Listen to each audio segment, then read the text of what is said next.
Ayan, pag nag-abroad ka, sasampalin ka ng hirap ng buhay na akala mo dati pa chill-chill lang. Marirealize mo ng salitang di pinupulot ang pira na dati marinig mo lang sa magulang. Marirealize mo na walang dapat pagkatiwalaan dito kundi sarili mo lang.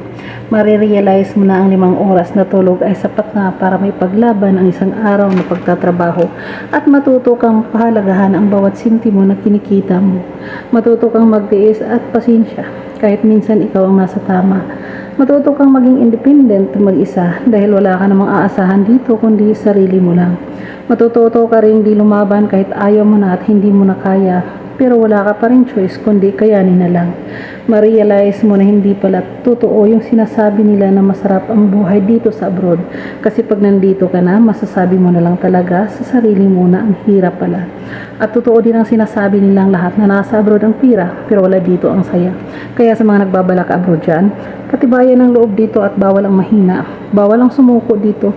Dito mo mararanasan ang realidad ng buhay kung saan patatagan ng loob ang laban.